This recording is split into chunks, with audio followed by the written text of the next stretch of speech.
What's going on, guys? Excuse me. I was getting everything set up here.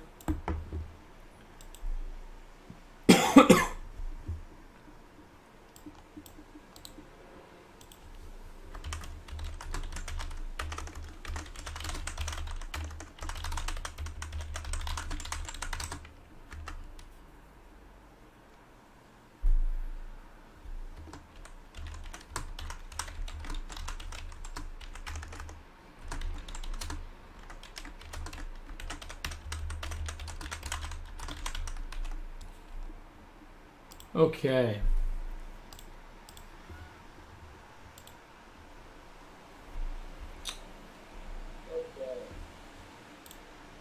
Alrighty, guys. Hopefully everything's working here.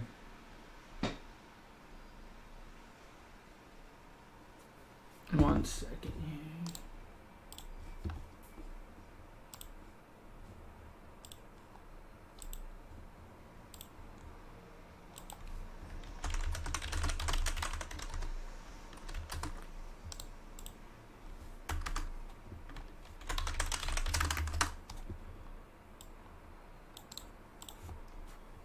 Give me a moment here, guys. Just finishing everything up here.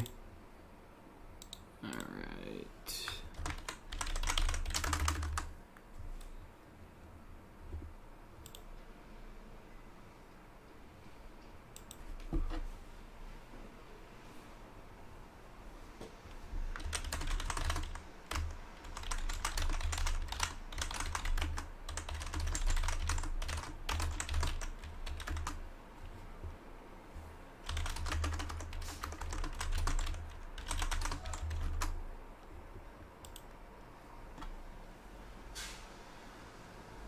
Alright, let's see if I can do this here.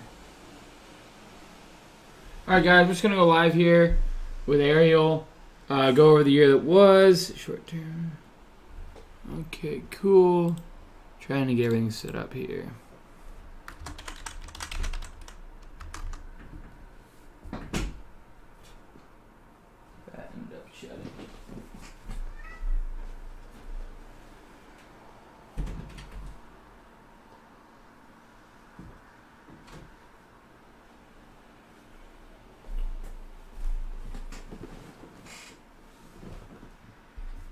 Alrighty, guys, let's go on this as well.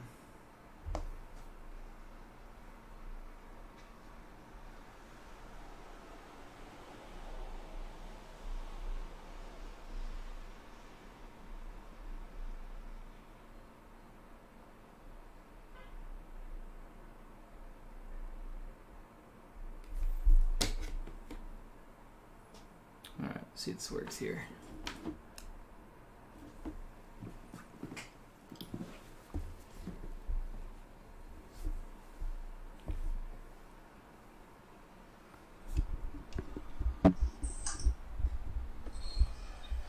What's going on, man? What's good, brother? It's been a minute. It's been a minute. Trying to get the mic here set up. I don't want to leave you out. I don't want to leave you out. He wants to say happy birthday. Yeah. Meech keeps coming in and out, so. We'll have to give him a little greenie to get him the hell out of here. Yeah, we'll have to give him a little airtime. How are you, dude? How's everything? It's been a little Good, bit. man. Honestly, things have been well. I mean, and it's been a pretty good start to the year. So, honestly, no complaints, especially with, going back to how I felt about 4 months ago about, what was going on in the market. And I was kind of going through some struggles. It's nice to kind of see there be a little bit of participation in, like some new leaders. So, Yeah. But we'll talk about that in a minute, kind of, what I've been changing up to. For sure. How's life, though? You moved out, right? You're moving into that. Yeah, we're in the apartment. We got the whole little fish tank. Hold on. I know, you showed me that. That's sick, dude. That's awesome. Here's the place, actually, Kim. Oh, yeah, there you go. Okay. So, but, yeah, it's a couple bedrooms. Just got my bedroom, a guest bedroom, my office. And then peep the old fishies. Dude, that's the sanctuary. That's where you. It literally is super relaxing, man. It is incredibly relaxing just watching all the fish. We had some more stuff go in today. We had some hermits go in. We had a sea urchin go in. We had some coral go in. So it was good. It's incredibly relaxing. So I know you got your house coming. You're gonna have to do like 150-gallon badass saltwater tanks. Yeah, dude, I mean, when you send me it all the time, it definitely gives me the idea. But if I give my contractor one more thing to work on, he might kill me. Yeah, well, I keep adding on stuff. You might as well throw it at him before things are really finalized at the house. Yeah. They're still, if they're still knocking down walls and shit. They're not. No, luckily, so we got about 2 months, and we'll be in. So, we're excited to finally get in. I mean, it's been going on like a year, but I mean, I blame myself because I just keep coming up with weird ideas. So, but I mean, overall, it's going to be exciting to get in there, and then the next project with the other spot. So, I'm really looking forward to that. And I was saying, you could see yourself getting like one of those things you see on the movie, just like your whole home's filled with a fish tank. You got sharks and whales and. Dude, it's pretty badass. It's super relaxing. So yeah.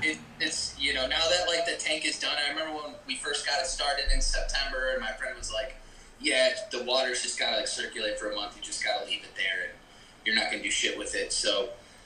For a month, and then like now that it's finally done, I was like anxious to like finally have it all done and it be like this really cool habitat and like a coral reef in my house. And now that it's done, it's like, wow, I can only really fit 2 more fish, but it's super relaxing to see it. Yeah. No, that's cool, man. That's cool. But yeah, man.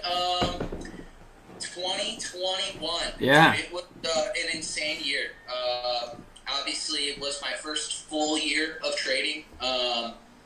And we finished just over $3 million in profits, which is crazy. My high was 3.5. And now here's the thing too. It's like, it is a great number, but like I am disappointed in a way with how I traded in the second half of the year. Because like I got booted from TD like literally right in the middle of the year, and I had taken that 100K to, basically grew my account to 2.8.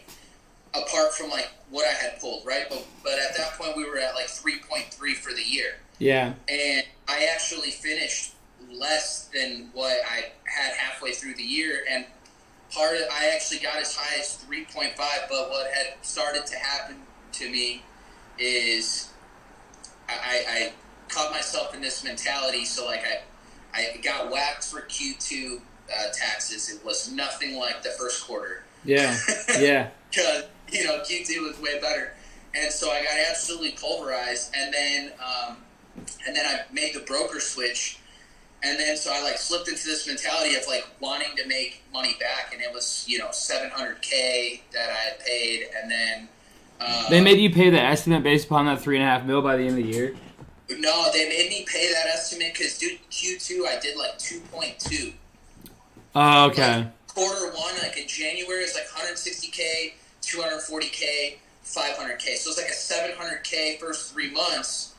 And so like my account literally went from like 100 grand to 800 grand, but then I went in like the next 3 months from 800K to 3.3 mil. Yeah. So like $2 million basically is what I ended up getting killed on.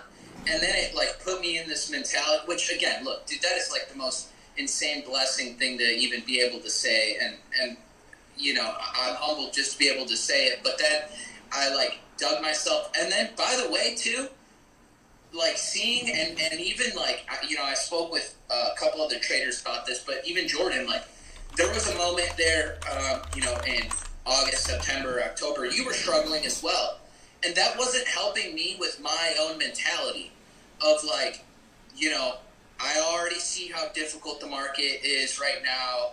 It's a low-key bear market, even though the indices are going up. I'm like seeing, growth names get absolutely slaughtered. And there was a really nice bright spot.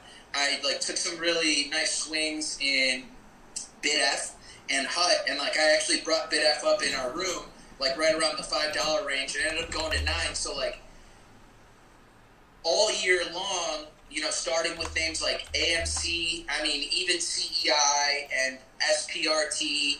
I found myself in so many situations where had I just held things for like a longer time, they would have all been 7-figure winners. I didn't have a 7-figure winner all year long, but I put myself in the position to have them. And like just missing them by like the skin of your teeth, you realize like, how do I catch these? And, it's like you have to learn to develop more patience. And that was finally one of the things that I like really started to beat into my head, November, December, after that bid-F trade. And it was like, okay, what are we going to do? We're going to start to hold things for a little bit longer. But that's like, it's easy to say and hard to do because you don't want to hold a position when you're red.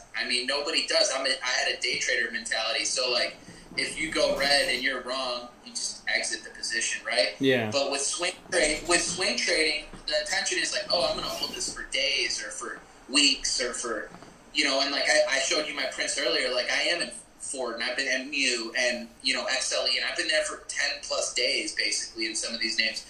But like, it would be way easier to do if when you buy it, you're basically green day of and you're healthy green. And so that became the whole thing of like, instead of just like clicking in and out, which is like a lot of what I did 2020. And now, while that's great, we take advantage of like these really short-term percent moves by taking larger size. So like you actually have to be right way more often, when, that like small even percent move because you're oversized can give you a shitty loss. Like, if you had like an 80-90% win rate, which like, like looking back at my stats on TraderView, I had like an insane win rate because I was just scalping. Yeah. If you're going green, you're taking some off the table, you're holding some for a little bit, gets a little pusher up, right? But then instead, like, all the while I'm like watching, swing traders. I don't really feel like I have to name them. People should already know who they are, but like Christian and, watching him essentially make $100 million in the last 24 months. And he started with a $3 million account. So like I started to put myself in I've done the 3 million. Now, how do we do our own 100 million? And he's a swing trader and he's holding things for way bigger moves. And then again, you like studying the markets and you see, Lucids go from 25 to 60 and, you see Mara go from 30 to 80, you see, and those are clean. Those are like mid-cap names. These aren't even like small cap names where like you caught an AMC or you caught an SPRT or you caught CEI. Like those are shit small caps, but like mid caps double all the time. Fuck, look at UPST. And UPST, had you bought it on gap up day at $160, you never, ever, ever, ever saw red again. Yeah. And it does a 200% move. So like seeing swing traders just absolutely bank, on these positions. And even watching guys like take 200 shares of UPST and like they're showing me their prints, they're up like 20K. I'm like, so it's like start to realize you don't really need a lot of size, if you understand what a really nice setup, consolidation, and what like a tight range starts to look like before that next like higher. Like once you start to like study that setup over and over and over and over and over, that's what became my big focus.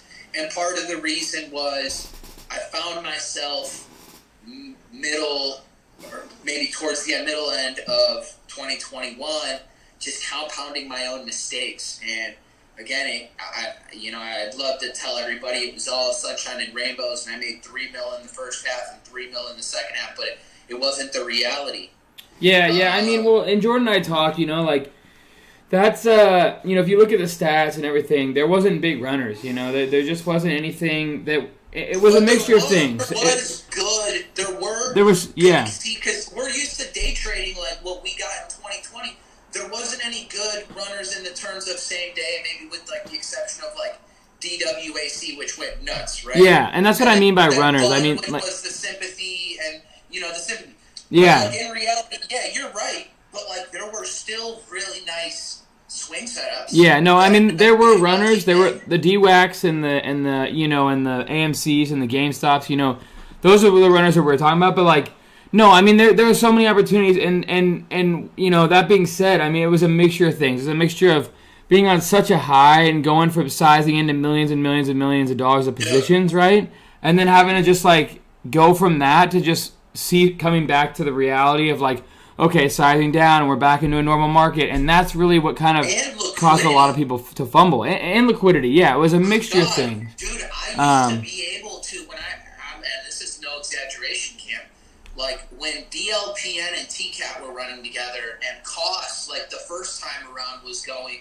Dude, I used to be, and cost when my account was tiny. Yeah. I used to be able to punch in for 30,000 shares of cost at 23, 25 bucks, and know that if I'm going to be wrong, I would be wrong with like 20-cent loss because of slippage. But like you take your $6,000 loss, but like when you're right, these things would flash up instantly. And you'd be up 10, 15, 20K, 30K, skipping dollars. And like, I remember, you know, like again, even when like Legs ran with Mosey, they were so liquid, you know, that like even sympathy plays, there were so many participants that like you'd hit it and then, you know, other people would start chasing this thing, but they were incredibly liquid that then you were able to like maneuver in and out of these really big positions. And it was just a different time, you know, we were spoiled, and then to come down from that. Really were. And, you know, we still have like some really great range, like, you know, ISIG and, you know, LGVN and, you know, they, like, we've seen, like, awesome ISPC, I think I just said, but, like, we've seen awesome momentum, but it just wasn't, like, to the abundance that we had it before. And then, like, you know, when you were wrong, like, backside, like, felt, like, I'd never really seen a backside, like, the way I saw the second half, like, on some of these names. Yeah. You know, it's like, you got absolutely creamed, I think, on like EBET or some shit like that. EBET and BTX, my worst loss of the year. Yep, and God, I remember BTX. It's like day 20 of straight fading, and you're like, just thinking, oh, it's got to bounce. I got to play it. It's day 20 in a row. I know, no. And I learned a ton from that. But we didn't have that because end of 2020 and early 2021, like when I was really just starting to build an account, any dip you bought, like any 5 red minute candles in a row you bought would perk right back up. So you know what it was to what it is, and now I'm still doing well. You know, like I may not be making 150 grand a week, 200 grand a week, but like I am still doing really well, and you know, I might actually throw my prints up in the room, maybe like the education room, so that like guys can see some prints, see what like a whole green board looks like, but more importantly, just like kind of look at my average versus like where I bought in and why that was a good breakout and hey, why it's working. Yeah. You know, because there are a lot of guys, and I've talked to people about this before, that like will get some value out of that, but otherwise that has been my biggest focus. And part of the reason is because, you know, we were talking about the liquidity being a thing.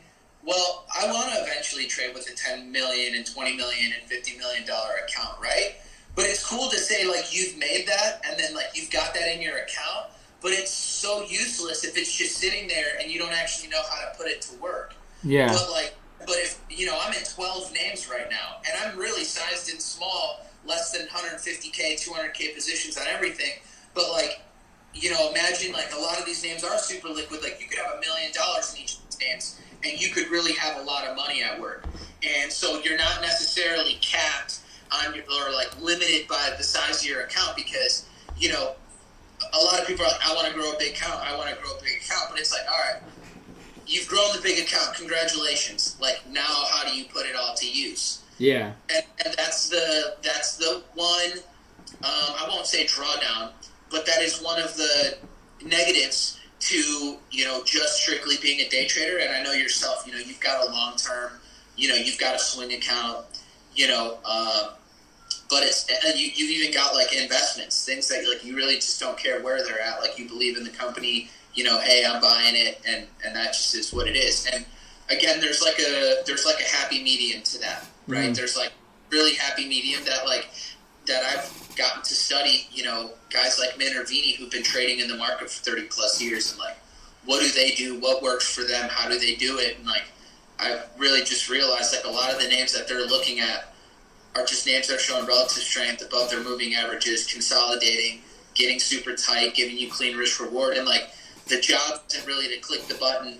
and like stare at your screen all day long. The job for me is just to like scan the market now, and then rescan it in the morning to see how like things may have gapped up, and now those are of interest, or they were on my watch the night before and now maybe they're gapping up a little bit, and I'm just like waiting for market open to play that the certain key levels, right? Like a opening range breakout and stop at low of day, and it's pretty much just what I've been doing, and been my biggest focus. And obviously our market feels a little bit overextended, but I always got to keep reminding myself, like, the stock market isn't just like one stock, it's like all the stocks. So it's like when you see tech names pulling back, but you see oil setting up perfectly and banking setting up and running and being super strong, like you realize like, oh, all these banking and oil and all these commodity names are going higher. So they're all out here making brand new highs. It makes sense why the indices continue to show strength, right? It's like, 'cause it's not just, and again, it's like, it's another thing why people dollar cost average, right? It's like, 'cause it doesn't matter if growth names are getting hammered. It doesn't matter if Zoom and Peloton and all these other names are down. Like, you could just literally be dollar cost averaging into the SPY and it continues on higher and higher and higher. Why? Because, banking was now set up and it's going higher. Oil is set up and now it's going higher. Commodity names are setting up and they're going higher. Uranium looks good. It's looking like it's going higher. And so EV names are still holding up. So it's like, I don't want to like even judge the indices, like the SPY or the Qs or anything like that. I'm more so just like been focused on bigger time frame setups and swings. Yeah. And playing the bigger move. And the reason is like all in 1 year, I was in 3 or 4 positions that had I just shown patience, I would have been in 7-figure winners 3 or 4 times this year. Even at one point with the full size that I had on BidF, that would have been $1 million winner too. So, that's just my point. Now, again, was I oversizing? Yeah, that's why I didn't catch the whole entirety of the move.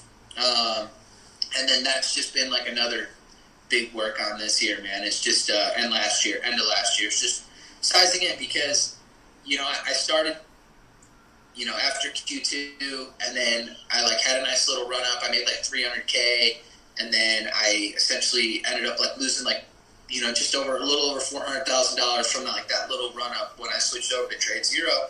And I just started to notice myself compounding my losses. And that's easy to do. Dude, you have no, yeah. You do have a clue. It's the easiest thing to do because it's actually not that hard. It sounds crazy to say, but like it's not very difficult to like make 10 or 15K in a day. Like it's actually pretty easy because you really only need one setup. Like you need one setup all fucking day long. The problem is we click the button so many damn times that like we're just making up for all these other mistakes we had throughout the day. And so many times last year, like I was up 30K on the day to finish down 15, down 20, down 30. And it's like, these 60K swings, they started to like mess with me. Yeah. They started to mess with the mentality. And then the next day I would come back and say like, oh, I'm up 20 grand. And you'd like be done for the day. But then you'd realize like, had I just not screwed off a $60,000 swing yesterday, like, was up 30, finished down 30, and not today I'm up 20. Like, had you not screwed off that 30, like, you'd be having a great 2 days. Mm-hmm. But instead, you're still down 10 grand, And so, like, I would then come back Wednesday with the mentality of I'm going to go green. And it's like, instead of focusing on the setup, the chart, and again, that's another, one of the things, too. Like, if if I were to show you, and you could see them, like, the names that I'm in, they're all basically $20, $30, $50, $100 stocks. Yeah. And so how much more clean and linear of a move, more of an expensive name gives you, it's like night and day. Yeah. Well, you're not going to see an offering when you're down 70%. Move, and that is where like the growth in day trading can come from. It's like the percent move. But then like I realized how much money you can make in day trading. But then I think about it compared to, and I always want to like compare it to the best of the best, right? What's up, brother? And I always want to like compare it to like the best of the best traders, and like I'm seeing the biggest and the best swing traders in the world make stupid money that you can't make day trading. Doesn't matter how good of a day trader you are. Like your 100K days are nothing. That's their slippage on their way out. Yeah. And so I realized that now if you want to grow and not be capped and you do have aspirations to trade with a 10, 20, 30 million, $50 million account, that's not everybody's aspirations. Like everybody doesn't want to wrap their head around that right now. I do, because that's the kind of growth I'd love to have in the future. But I realize for me, like scalability with like the headache is going to come from getting in and swinging and understanding what a really good volatility contraction pattern looks like on the daily and the hourly. I mean, here's the thing. Like, stupid as that sounds. What's up, Dana? Here's the thing. Like when it comes to swing trading and day trading, right? Like they can go hand in hand in some ways, because like for an example, like DWAC, right? Like we all, Qual Maggie, he made like 8 million or 10 million short in that thing, and that was boom. He made 8 million on the long side, and then he made like 8 million on the short side. Yeah. And it's crazy because he sold DWAC in after hours on the first day because he had like 300,000 shares. Right. And then he shorted it intraday and made 8 million or something like that. Well, he made 8 million. Yeah, we sold it in after hours at like $70, and then he had he held it till the next morning, it would have been a $20 million winner. Yeah, yeah, and that's how quick things can go. I mean, like that's why there is power to both sides, because if you all and I think the moral of what you're saying is like. And I know this too. It's easier said than done, though. Like, we all know it as traders. And, Zach, for an example, it takes one AMC for the year. To make a year. And that's in a week. So if you find the IMTEs, the LGVNs, the ISPCs, the AMCs. SPRT. Right, yeah. I mean, we could go on and on. But if you find those and you find a consistency of that setup, I mean, and this is a little different but similar. There's a reason why I buy the books that have like 10,000% runners, because, it literally takes like, let's say 5 of those to set you for life if you do everything properly. But the hard part is to emotionally withstand being unrealized that much money. And it takes so much to get yourself into that position and be comfortable to like be looking at something. And then once you get into that position, you see it and you follow your rules, it becomes less and less of like, oh, I'm uncomfortable. It becomes more and more of like, okay, you've seen this, you convicted into it, and you're willing to wait it out. But that's the hard part. It's just not locking it up. Christian ends up in those. Christian ends up in these because his rules are really simple. I buy it on breakout day because I believe it's breaking out. So, so if the stock goes absolutely bananas like DWAC, it's gone 500% on the day. Like, you can take some off the table. Like, you can get out. It's gone plenty. But, like, if you're in a swing trade, for instance, and then the stock starts to work for you, the way I look at it is, you're looking at a bunch of unrealized, but, like, when you're looking at it on the 60-minute and the daily, it's got tons of momentum. And stocks like to, if you study, like, breakout setups, like, and it's a true, legit breakout, stocks like to move in 3 to 5 day momentum bursts. So, like, you're only really, truly looking for a 3 to 5 day push. You sell half, 60%, 40%, 33%, pick a percent, but now you've already, and by the way, usually that 3-day push is going to be like the biggest percent move that you might get in like that shortest amount of time, but now you're locking in half your gains, and at this point, again, like what Christian's doing, he's just sticking it on a moving average for the rest. And the rule, either it gets way overextended from the 10, like way overextended, which DWAC did when he caught Tilray for $10 million on the first run-up, when he caught GME for $10 million on the first run-up. So it's like it either gets crazy extended from the 10, or it just kind of keeps grinding, and then it stops you out with a close below. After like some really nice, slow kind of grindy action for days, weeks, months. I mean, think about Upstart for a second. You're buying it at 160. Maybe you're selling a piece at 220. And the rest is getting stopped out at 350. Yeah. I don't even know. I haven't actually studied, what that rule. Or what about Shopify? 18 to 1700 in 5-6 years. So it's like, I was in even last year, for an example. I got in VTNR. Someone brought that up. I think it was Scotty. I like the way it had been setting up. If you're using the 20, dude, you get stopped out at like $300 fucking dollars on Upstart. Yeah. Over $150 move. Yeah. Again, so VTNR. One of those will change your year. Right. Your life. And like VTNR, this is one that I was in, I think, in my long-term and in the inherited, and I started getting long it after it perked up, and then it started wedging, and I got long at like 181, had great news with this shell or something like that, and then it went to 14. Had I hold that, the $500,000 position, had I hold that, I'm up 5, 6, and obviously I'm not holding that into this, if you have consistent rules, there's not a whole lot once you get past, I don't even know, like 8, 9, I don't know, but even that being said, the opportunities are endless. That's basically the main thing, and like if you can get yourself into some solid rules that consistently work and you're able to hold on to some things that pay out hundreds of percentages, we could both agree that that's kind of the biggest thing we're working on. Even 100%, 200%. Right. The whole point really with swing trading too, for me, is it my job is like I'll scan the markets tonight, like 9 o'clock, whatever, 10 o'clock, like I'll just do like a quick 45 minutes to an hour. I'll just go through my scanner, and then I'll just put a bunch of names on a watch list that look good, and I'll take a peek at those and the ones I already had tomorrow, and then that's pretty much it. Like I'm just stalking the names for what I believe to be really tight risk reward setups. Like I don't want to risk a lot on the day that I believe is a breakout. If you do, you have to take away smaller size. Like I want something to be a chart to be super, super tight. You catch the breakout, and then when you look back after this thing's made a 3 or 4 day push, even small caps, even LEDS when it made its first run up, you could have been sitting there getting long, I don't know, what was it, $5 or $6, and the thing goes in the 20s. It's like you look back 3 days later and the thing's doubled and tripled, Right. And those are the situations you want to find yourself in. And even, it gave a really nice setup.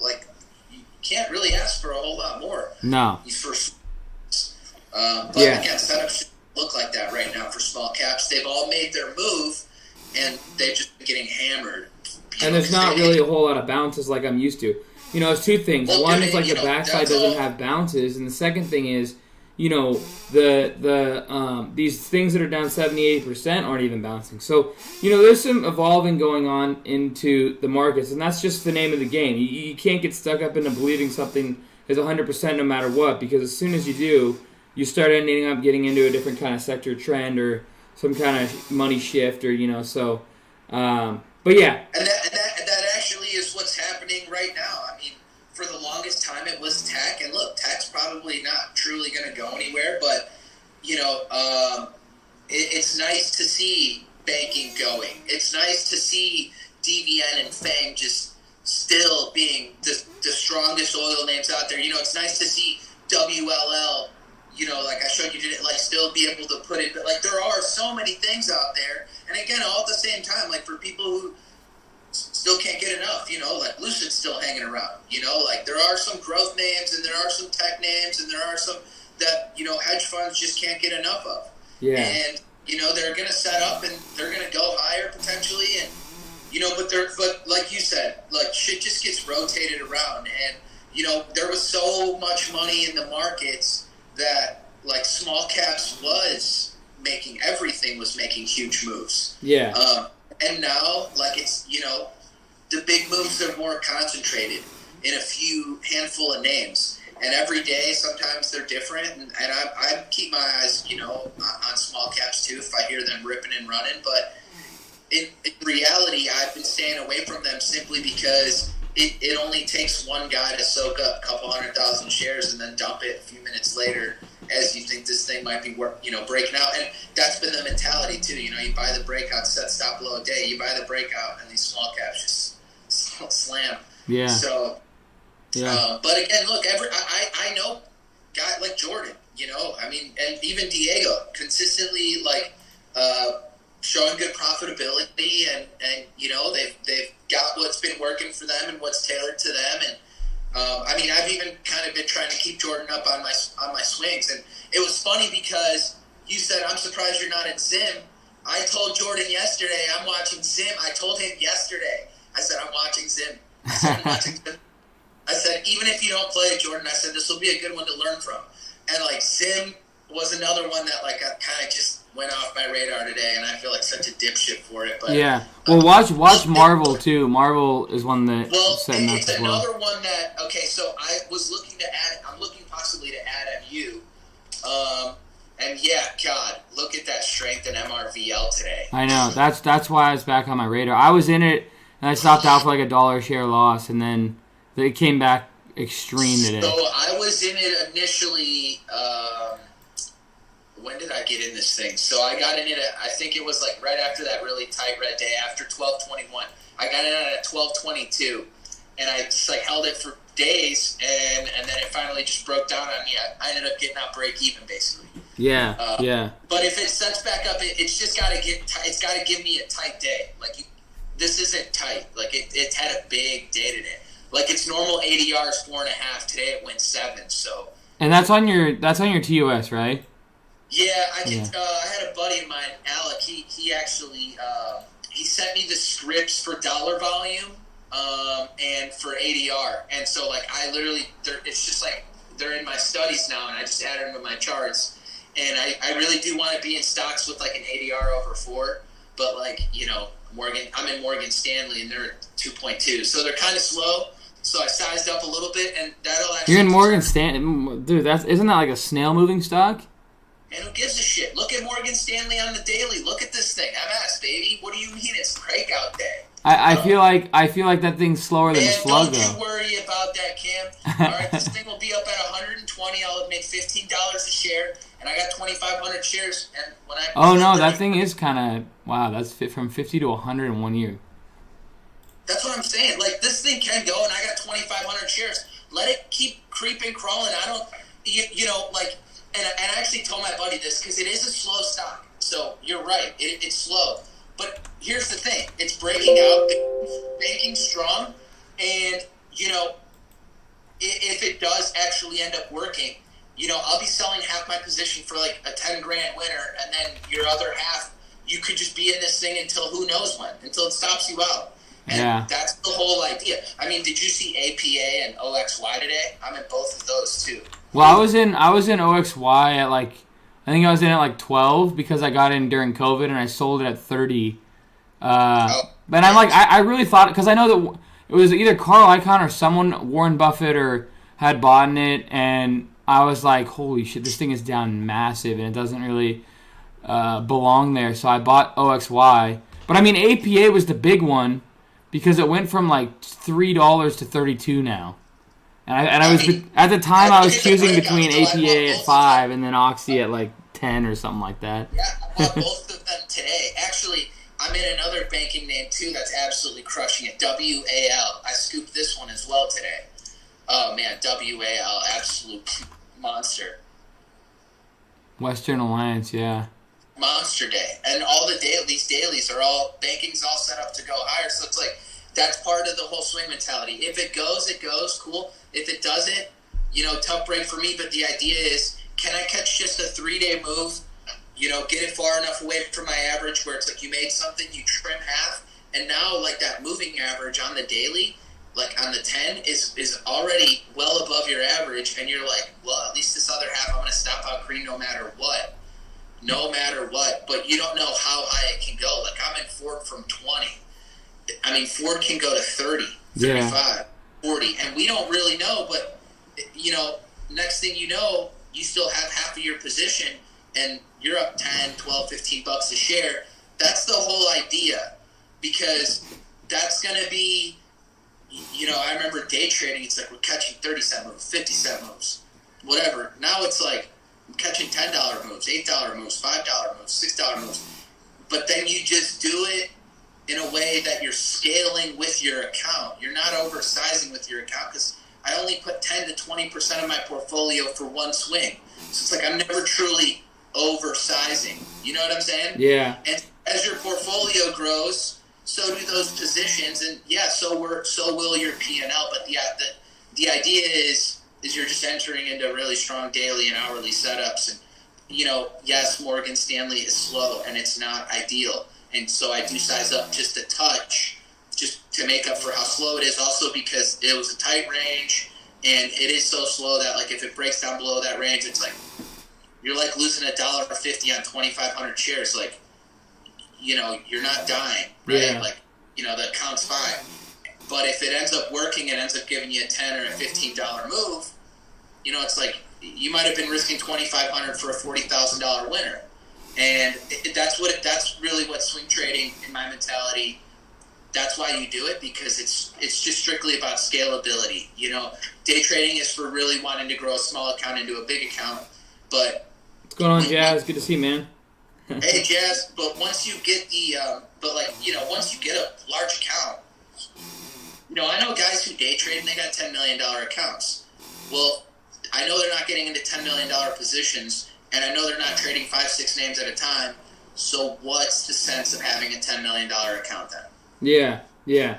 Also keep ABCT on watch for like a smaller cap swing. That one's kind of flagging on the yearly as well. Yeah, ABCT. What was the other one? It was LIXT? LIXT. Yeah, dude, so I had 80,000 shares yesterday at 212. Did you get out in the pop? Yeah, I sold it right at the close yesterday. So like 230? No, like 250s basically. Oh, it was okay. It was like 247. It was like a 35-cent winner. It was a really nice trade.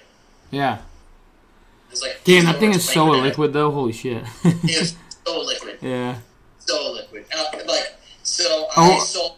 LIXT was the one that's not liquid. I sold some on the first pop, and then it just started slamming all the way back down. And I was like, shit. I was like, well, let's see if the rest of this stops me out. And then it literally bounced right off the 10 on the hourly, kept going.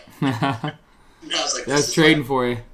Yeah. So, but yeah, that's really been the big focus, and it'll continue to be my focus going forward because, like I said, it's tough to put myself in both the mentalities. Sometimes I'm like entering these really nice swing trades, right? And here I am with 4,000 shares of APA, 4,000 shares of Oxy. It's like you're up $8,000 in both, and like just a couple of weeks ago, I would be putting myself in these situations where it's like you're up 6, 7, 8, 9, 10 grand on like the day one that you're buying your swing trade, but then you take a day trade, and all of a sudden you take like a $4,500 loss, and you're just like, I really had no intentions to hold this thing. It's not really breaking out, like, and so like you literally just ruined half of really, and like this day trade was like this like meaningless micro cap that just like comes on your screen at any old random time, and then this APA and this Oxy and FCX and all these other names are like names that like I'm hunting down and like stalking tonight and in the morning. So it's like I kept telling myself like, you're not doing all this work at night and in the morning just to fucking give it back like at 10:30 and at 11 o'clock at noon, are you? Yeah. Like during the hours, like you're just sitting here chopping yourself up. It doesn't make any sense. Like the other day I played TSM. I bought 2,000 shares. I got 124, and it instantly started ripping. And I held it overnight, and because it was a swing, and the next morning it ended up like hitting 135. Damn. So it's like $11 basically in 24 hours. And, like the thing ended up pulling back kind of hard, so I didn't, get the full amount of that. But, point being, it's like during that day, and I'm up like 20,000 on this, swing, and you're like this really nice daily, hourly chart that you had been stalking, where it's like you absolutely nailed the fucking entry, and then like I take like an $8,000 loss on some random shit stock that I bought like 40,000 shares of, and then it just kind of knifed on me.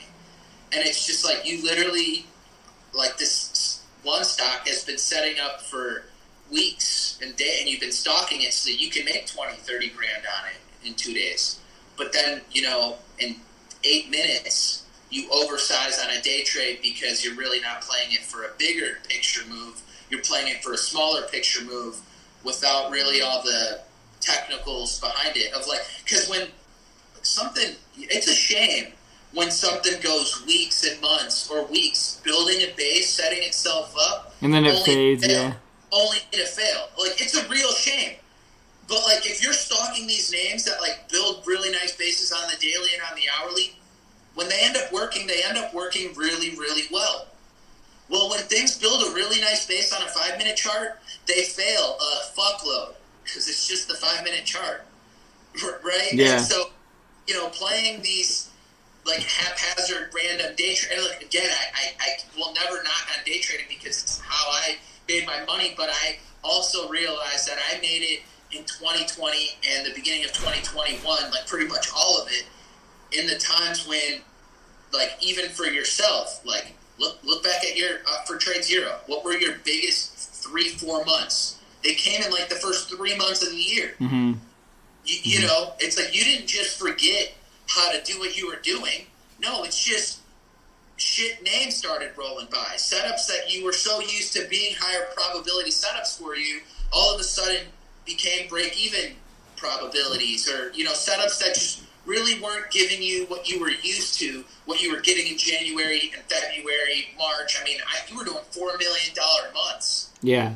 You know, and so it was just it's a shift, like I said earlier. You know, it's a shift in a lot of things. You know, it's a shift from an emotional perspective. You know, where you're used to making $400 or $400,000 a day, and you know, it's just like when things slow down, you're mentally not prepared to start slowing down. You don't want to slow down, but you mentally have to just accept what the market gives you instead of just trying to force things at the.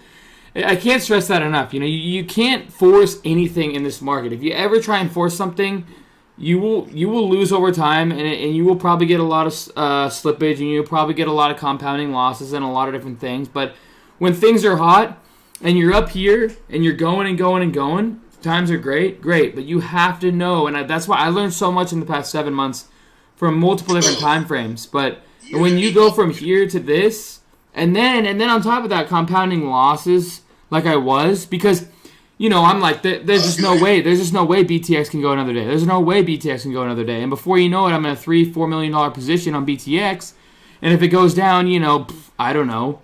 If it goes down a couple bucks a share, I'm down a couple $100,000 easy, you know? So, and that's because in my mind, I'm just like, not only do I, and in my mind, I'm like, I deserve this because I've been losing so much and it's about time I get something going right in my mind somewhat. But another side is like, I've seen this so many times, 96% of the time this generally pans out. And the one time it doesn't, when I'm that sized in, there can disappoint you big time. And that's just like today. You know, and a week of profits go along. I have a week of profits go along. And, you know, I got 7 days or 6 days and I make $90K, right? And in that time frame, I get so convicted into one setup, and I don't regret it, but I'm just saying that, you know, I lose it all those profits in one day. So it's like when you get yourself convicted on things, you have to know what real conviction is and when to size in, because it can go the other way very quickly and compounded very quickly. So yeah, and I mean, and that is really what happens too. And, you know, I dealt with it myself, man. You know, I would come back the next day. I'm sorry, but Christian, yeah, I'm aware. Yeah, I try. I have someone dealing with I got a bunch of scam accounts. But yeah, sorry. Go ahead. You need to get verified. I'm trying. Well, I did try like 6 months ago, and I don't know. I need to get verified. I mean, that would help. I mean, it really would. Yeah. And here's the thing too, Cam. Like, I remember, you know, just very consistently, just being very consistent green. You know, for months. I mean, I think I did. You know, looking back at my trade review, I did over 90 straight days of, you know, no red days, and where that's insane.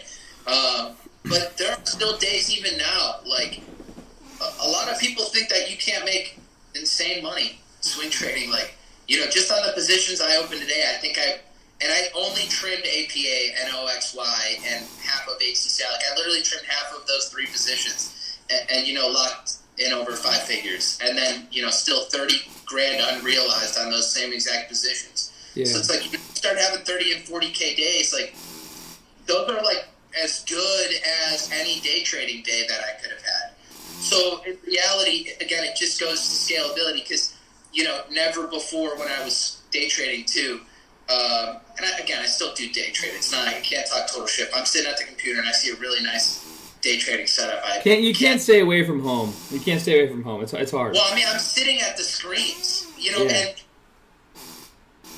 potential nice large cap or mid cap swing setups, like, and my alerts aren't hidden, then I'm not doing anything, and I'm waiting for, myself, like looking for like at 5-minute charts, or like I'm waiting for Jordan to be like, yeah, dude, have you seen this one? I'm like, all right, yeah, that's the one. Yeah. That's the one. He's getting so crazy good too. His consistency's out of this world. Man. Yeah, no, it is, and that's what we talk about. He's never gonna take, at least at this point in his career, he knows, and somewhat in the future, he's already accepted that he's not gonna do that, hold and be okay with kind of being up and down. Right? He's just very in and out, and it's like very meticulous. But he won't see a lot of red, but he also won't see the kind of green that we're looking for either. But in the future, no, you're not. He might. I mean, dude, you're not. I mean, dude, there's gonna come a time. Yeah. I mean, I remember when I nailed Wish for that. I think still to this day. Well, no, I take that back. BidF's my biggest ever winner. Like just under $200,000. Ace trade. TI has kind of delayed. I nailed Wish. 123K was my first 6-figure winner. It's not honestly, delayed. But and the funny thing about Wish is I held Wish for 3 days. So it gave me that momentum push I was looking for. Like, you got to hold. It didn't happen in a day. I didn't make that 100K on my biggest ever winner. Didn't happen same day. Right.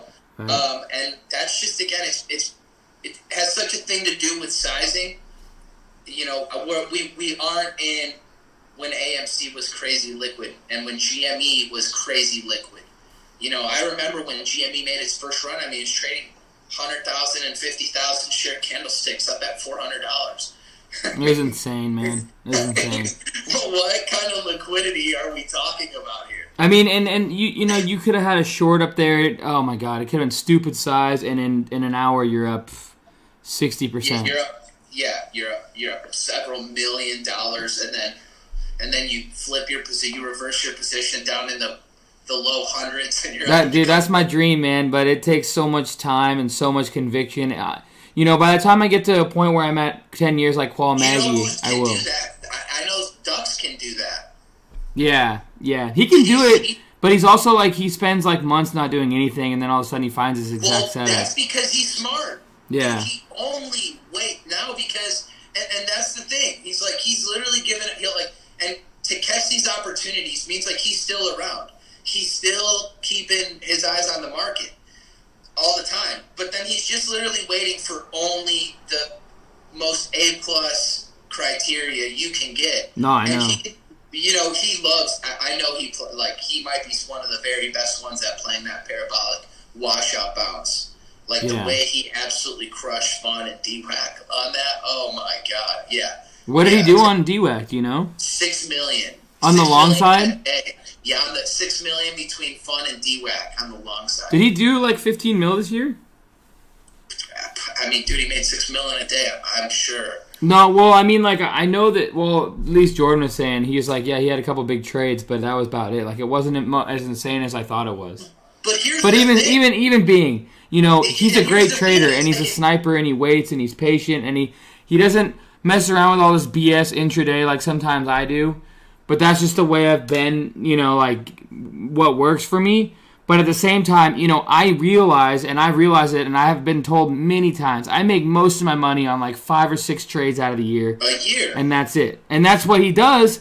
But I still have miscellaneous things that it keeps me comfortable because I know what changes from a shift when I get into something. It feels way different. And all that market time that I put in then prepares me for, okay, well, now I'm in this. It's like skipping up and, okay, like this is the one, right? It just, that much more market time and just being in and out of different things throughout the year, it helps me.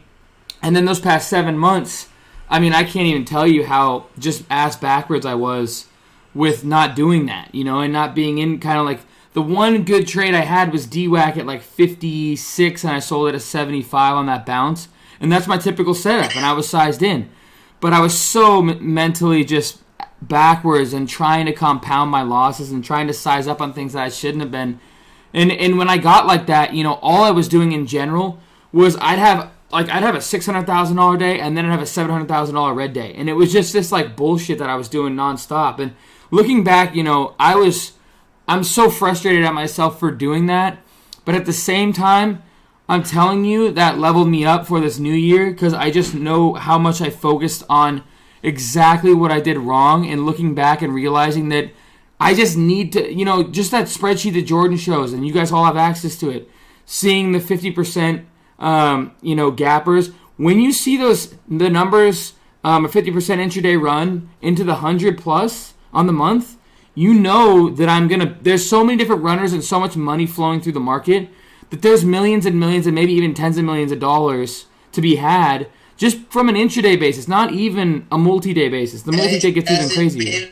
It just hasn't been that for the last little bit. Yeah, you know, and the biggest thing too, I was preemptively trying to predict, you know, like when it was about to happen. And I'm sitting there looking in December, just like Jordan was saying, and you know, September, I'm like, okay, I remember this. And in September, I'm like, oh, I'm so excited to get back at this and get the churning going. And so I just started jamming with size, and then it was the exact opposite, and that's the compounding thought. Yeah, shit was knifing, dude. So, knifing, yeah. You know, you try to catch the knife, and it'll, like, give you, like, this little, you know, 6-7 minutes of, like, relief. It's like September's really here and not, you know. And then only to just rip lower. Yeah. You know, and again, look, I went through it, and not only that, like, I put myself in a really bad mentality, like, wanting to make money back, right? Because, you know, again, blessing to say, you know, you pay a bunch in taxes, like, great. But then you're like, you know, you don't have that money in an account anymore. It's not in your bank. It's not in your trading account. It's fucking gone. Yeah. And like, you want to make that back. Like, I wanted to get my... Dude, it's a human reaction. We all want to make the money back. When I got booted from, like, TD, my account was like... Okay, do you remember that trade? I forget the name. I forget the ticker. But... You know, we both liked it. I think it was like as a sympathy play, and like we were just buying. I was just buying. Oh shit! What was that? It was dude, I was up $300K on the trade. Yeah. And then we thought it was gonna break out, and I thought it was gonna start to break a key level, and so I was like, all right, I gotta start to get off of a few of these because I got maybe it was IMTE, and I had 300,000 chips. I was like, I gotta get off of a few of these. So I started to sell, and all of a sudden the thing just exploded. Yeah. And I literally watched a $300K trade. I remember. Of 30,000 green, and my account was at $3 million at like that point, and but it wasn't like it was back at 2.8, and I won't forget it. But then again, I got booted I think it was like the very next day or suspended from. TD. They didn't like that. They didn't like that fucking buy-in and buy. Yeah, well, dude, I thought that I was so convicted on for like an hour straight, like every minute, or for 2 hours straight, like every minute, just like 2,000. I specifically remember that because I was so convicted, and I thought that thing was gonna just fly, like it was gonna start like consolidating, like I was and then hoping it just was going to. It'd have been $1 million plus. Yeah, no, I know, and then it just shit. I can't even remember what the name was. I can't either. And but anyways, you know, that's the beauty. Like the trading world, it's not nothing. No matter how many times you've seen it, that's why there's always allocation. Even in day trading, you know, if I'm ever all in, the all in point for me is this. And remember this for the people that are listening. And it's a big point that I try and tell people, but. If I'm ever all in, the all-in point for me is if I'm going all in at that price, that means that I am all in at that price, and if it goes under that price, I am stopping out at that price. If I ever get to be all in. Meaning I'm not risking my all-in exposure much. I mean, sure, there could be a random offering, but I'm like, at that point, if I'm all in, I'm on the screen and I'm feeling it, right? But very rarely will I generally like to allocate in day trading even properly, especially when markets are slow. When markets are hot, I might be 60, 70, 80% of my account. When markets are slower, this is the biggest thing. I was doing 60, 70, 80%, exactly, but I should have been doing 10, 20, 30%. And that's funny because that's exactly what we had just said earlier. Because you're capitalizing on a smaller percent move, you size in bigger because the percent move. Now it's small caps, right? So or you know mid caps, and something can move several dollars or 50%, 80%, 100%, 200% in the day because it's small caps. But because it's a smaller time horizon, essentially, it's an hour-long trade, it's a 30-minute trade, it's a 25-minute trade. It's like something that showed a bunch of strength, kind of washed out to like a level that you thought was way too low. You bought that dip, it then went on to make new highs. You're selling through the highs, maybe holding a tiny little piece for another little push. That's a day trade. But you end up doing that with more size because you're day trading and because it's just this little move that you're expecting, right? It's I'm buying the dip, I'm selling through highs. That's my expectation. But, and so you have 50, 60, 70% of your account in there because, it's going to buy you 50,000 shares and you're playing for a, 60-cent move, 30 grand, right? Like that's the expectation with it. But again, there becomes a level of headache to that. Like you do have so much potentially on one trade, that every little tick can have you a bit more stressed out, right? Where I wanted to, how do I get away from that stress? You know what I'm saying?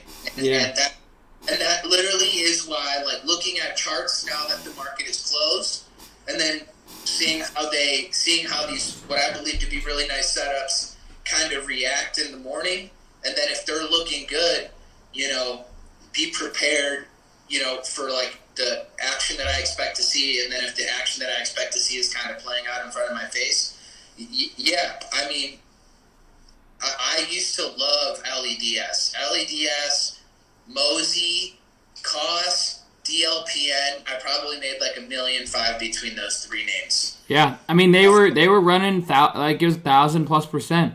Before I forget, I was gonna say, you said you have I don't know if you sent me that before. Do you have the TOS ADR set study? Yeah. Hold on. Can you just shoot that to me so I can try and plug it in? I think I tried to plug it in one time and it like screwed up my thing, but because I already have. Oh, dude, I was sending you a scanner, man. I was sending you a scanner, and we needed to go through that scanner and kind of adjust it. We needed to go through the scanner. Oh, okay. That was a whole scanner that we were gonna add dollar volume to it. Like right now, pretty much my scanner at the very top's got BABA, Lucid, Ford, PayPal, JD, Qualcomm. Did you see the move ILMN made? No. Dude, now I want to see ILMN on the daily just go straight sideways, dude. Was there news on it? I think they got guidance, but dude, that last 2 days, now we just need sideways, get super tight. I always look at that and I'm like, who the hell is just like buying bits and pieces and selling bits and pieces and it's just going straight up at a $400 stock? No. There's 4 million shares traded on this thing today. It was like No, I know, but it's like when you look at it from a day trading perspective with small caps, you're like looking for 100,000, 500,000 shares. No, I see like 10,000, but it's way more in terms of money, right? Oh God, way more in terms of money. And it's like one of those where like realistically, like all I want to own in this would be like, fucking 500, 600 shares. Like if you had 500 shares that gives you a $50 move, great day. Yeah, I know. 17% on the day. Dude, it's nuts. So again, that my scan picks stuff like that, stuff like that up. Like what else is on there? ZNGA, GN, DWAC, Uber, Airbnb, DoorDash. And so, we're basically looking for names that are trading in high dollar volume, but that also have, and then we also know like their daily range. And so again, I'll just like run a scan every night, look at it again in the morning, see what's kind of holding up. And like now I'll find a name like ILMN, but then it'll go on like a bigger watch list of mine of like 150, 200 names, like including names like Marvel and, NSC and Domino's Pizza. I mean, I got anything that's showing relative strength to the market, I've got on a list. Can is it easy to set that scan up quickly? Or is it kind of complicated? No, it's not complicated at all. Oh, okay. I mean, we should. I feel like I kind of want to set that up real quick. Well, we don't have to do that on stream, maybe, but I don't know. Hey, we'll get it done. I mean, we'll do it. We'll get it done regardless, whether it's on stream or not. I know we just wanted to do this recap for the fans, so. Yeah. Anyways, yeah. Look, that literally has been my focus, and it's going to continue to be my focus going forward because And like I said, I will in your Discord on the education room. And if it helps, and I hope it does help people, I can post I don't mind doing it, but I'll do it like maybe after I've been in them for a day or two. I mean, they're large caps, so like I'm really not pumping them, but just to, once I've been in something for a few days, people can go back, look at my average, see why I'm still holding it, see where I bought it, see where the breakout level was, see why I was looking at it, and hopefully that'll help people understand, these setups a little bit more. Because like when I saw Christian's prints a handful of times, and I like went back and looked at the charts he's trading and where he got in and the positions he had and how long he had been holding them, I know it can really help people out. And again, I know you saw them and I sent them to a couple of my friends, but it is, for some people have told me that it is helpful for them, just being able to see, like where I entered and, the day that I entered. I don't want to tell people hey, I'm buying this and I'm buying it right now. That's never my intention. Like after I've had it for a few days and after the stock's already been working for me, people can like study my prints and go back and see, why it was a nice setup, the day that it went. Yeah. I think that'd be more valuable for people than telling them. All right, man. Cool. Yeah, I think that's pretty good. We'll go through those, and I'll help you. After we're done here, man, I'll set you up with the scan, and then I'll set you up with the two little things that you're gonna put on your charts. This is all thanks to my homie People Wish, so I gotta give him a little love. We'll shout out People Wish because he's gonna help two of us, not just one anymore. So that's gonna be awesome. No, he's helped out. I've heard of that name. People, man, he's helped out a lot of people. As a matter of fact, he helps the world. Well, as long as he's People's Wish, that's all that matters. He does, man. He takes care of a lot of people's wish. All right, cool, man. Thanks, Ariel, for coming on. I appreciate it. Let's make this upcoming recap in 2022, times 4, times 5, and keep grinding, man. We're on the right track. We got to take what the market gives us, and Yes, sir. And nice way to I know Pat's kind of got you, but nice way to like go on like that in nice 20 plus 20 out of 25 or 23 out of 25 Green Street. I know. And honestly, like one of the things before we go is like the biggest thing for me is I got myself in a position where I was extremely comfortable and I've never had that much cash in my life, and it was just like the amount of cash I had was my dream for my entire net worth of my entire life when I was working, Domino's. So I don't know. It was just it just kind of hits you, especially when things slow down and you got a home and then you're looking at other things. It's just like I was way too comfortable, so getting that second lot was honestly a piece of me trying to get uncomfortable again and building another home. So hopefully, that gets me back, and it has definitely got me back into the swing of things, but I have to figure out overall a way to kick out of that, like Tom Brady, for example. Like, that guy doesn't need money, but he still finds a way to win. He doesn't give up I'm not going to say give up like Conor McGregor, but once you have a certain comfortability in your life and your dreams have already been accomplished, it's like, all right, like, you have to, and some people choose to switch off and say, okay, that's good for me, and some people decide, okay, let's switch back up, and I there's no way, I want to continue to push into the 100 millions and hopefully potentially $1 billion would be, in all honesty, and I know it sounds crazy, but I know that there's possibilities, especially into my 30s and 40s, to do that, so there's so much. It's not a matter of if, it's just when. Yeah, especially if you want it. Yeah, and like I said, it's just, it's just more so a matter of, studying the market. Because again, like, I'm trying to make a complete transition from one style of trading to another. And by the way, they both have to be learned. They're both completely different. Like with one of them, I was incredibly dependent, on the minute chart and on level 2 and time and sales. Now it's not even something that I look at. Like level 2 isn't even really something that, I got your message, brother. I'm going to take care of you. Don't you worry about it. You're welcome, Scotty. Work, you're welcome. So. Yeah, so, but yeah, we're going to keep making that adjustment and keep growing and, keep getting better. There's no chance that we don't get better at trading, with time, but, you're probably going to look back like, 5, 6, 7 years from now, and I can't imagine you're still day trading in 7 years. No way you're still sitting. No, we'll see what happens. Unless liquidity. It'll be swings or nothing. Yeah, I mean, unless GameStops and AMC's are like every month, and probably not. But I want to be able to. We will. No, yeah, and I want to be able to switch it on and off a little bit, just like Qualmegi did. He shorted it intraday, made his quick 8 mil. That's still gonna be there. That's still gonna be there. So it's like I'm not trying. The thing is he does that with the intention to swing it, but when it works out so well, so fast, 8 mil's good enough. Yeah, and I know, and overall, guys, I don't want you guys to be flustered by our numbers because trust me. I started with $1,000. Was it like 3-4 years ago? Yeah, and Ariel was at 14K. So it's not like the craziest shit, man.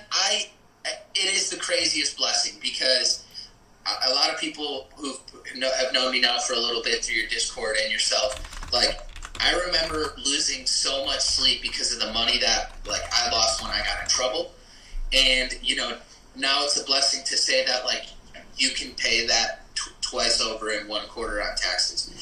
Yeah. Most wild, insane thing just to be able to say. But like, I ended up starting, my day trading account with tiny money, and I've got MARK to thank. You know what I'm saying? Plus a lot of other stocks along the way. But in reality, the market can count my average daily winner. I don't know, man. Like in August, I was probably doing like August or September of 2020. $300, $500. No, I was probably doing I finished the year with 90 grand. So from June to December, 90,000 basically. Okay, so yeah, it's like but the first 2 months, 7K a month. So up until August, so MARK happened, and then for about 2 months, I essentially was just giving that money back. Like I sold my motorcycle and my Rolex just to keep my account funded over 25K. It wasn't until September, which I started to finally chip away at the money that I lost. So it was like October, November, December where I really made 90 grand. So about maybe $1,000 a day. December actually got kind of crazy. I think I made 50 grand in December. So I mean, you do it just got better and better and better. And then January happened. It's 160 in January. 250 in February, 520K in March, and the rest is history. Yeah. So, but honestly, don't even think about the numbers. That shit just kind of starts to compound quickly. But again, remember, we were part of an anomaly, kind of an insane market. We don't have GME and AMC and COS and EXPR and NAKD, and it's just a reality. So no, but the flip side of that, the wrong impression. Yeah. A lot of people, and by the way, a lot of people who made tons of money in 2020, they're blowing up left and right, one by one. A lot of guys. And I was a piece of it. and I struggled. I lost 400K, well over 10% of what was sitting in my accounts got blown up. 20%, and it felt super uncomfortable. That's not a good feeling because you're if that's gone, you're done. I'm not going to put myself in your shoes, but you start to feel better when you have a home that's paid off. You've got some money in the bank. You've at least got a day trading account. You've got another IRA account. I don't have any of those things. So it's seeing my money dwindle. It's I had to start to pump the brakes, figure out how we could still make some money, but figure out how we could do it in a way in which is more adaptive to what's going on in our market right now. Right. And then you start to, I caught a really nice swing trade win in bid-F.